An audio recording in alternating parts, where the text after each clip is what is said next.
శుభోదయం మిత్రులారా, మనం ఇప్పుడు కాశీరామేశ్వర మజిలీ కథలలోని కాశీనగర విశేషణం గురించి తెలుసుకుందాం.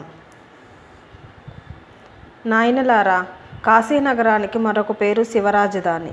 ఇది భగీరథీ నదికి పడమరగా నదిని అనుసరించి వక్రము కలిగి 5 కోణాల విస్తీర్ణమైన మహాపట్టణము. దక్షిణం నుండి ఉత్తరంగా ప్రవహించుచున్న ఈ నదీ తీరమును అనుసరించి నగరము పొడవున 64 తీర్థములున్నవి.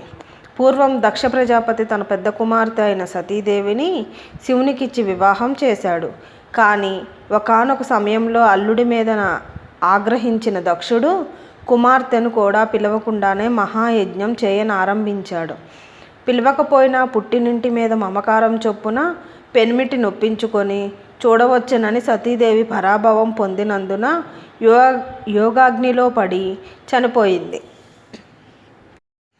శివుని భార్య మీద మోహం పోనందున ఆమె ప్రేతాన్ని తన భుజం మీద వేసుకొని దేశదేశాలు తిరిగాడు.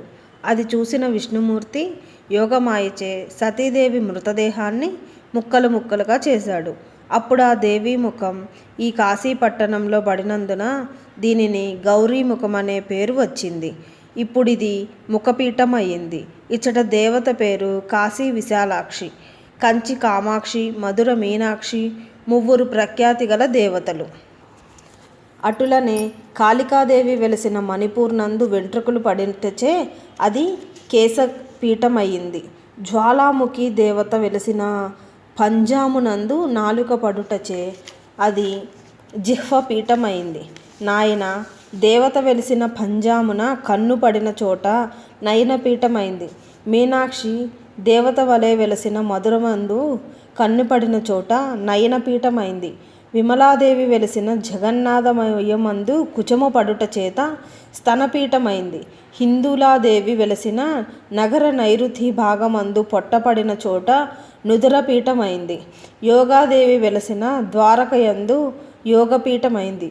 సుందరీదేవి వెలిసిన కలకత్తా ప్రాంతీయ సముద్ర తీరమున గల అధినాథ క్షేత్రమందు భుజము పడిన చోట స్కందపీఠమైంది. యోగ నిద్రాదేవి వెలసిన కామరూప దేశమందు ఒకచోట యోనిపీఠమైంది. గుహకాళి వెలసిన నేపాళమునందు ఒకచోట అంగుష్ట పీఠమైంది. కాళికాదేవి వెలసిన కలకత్తా యందే ఇంకొక చోట గుల్ప పీఠమైంది. ఇంకనూ ఇట్టి పీఠములు కొన్ని అక్కడక్కడ ప్రఖ్యాతిగాంచి ఉన్నవి. కామాదేవి వేంచేసి ఉన్న యోనిపీఠం నవయోని ముద్రల యోగస్థలమని చెప్పబడుచున్నది. ప్రతి సంవత్సరం ఇచ్చట ఆషాఢ బహుళ త్రయోదశి మొదలగు 4 దినములు అనగా త్రయోదశి, చతుర్దశి, అమావాస్య, శ్రావణ శుద్ధ పాడ్యమిలు ఋతుకాలం అనుచు స్త్రీలు మాత్రమే దేవిని ఆరాధించుచుంటయందు సాంప్రదాయముగా జరుగుచున్నది. పురుషుల ఆ సమయమున అచ్చటకు పోరాదు. పోయిన వారికి కీడు తప్పదు.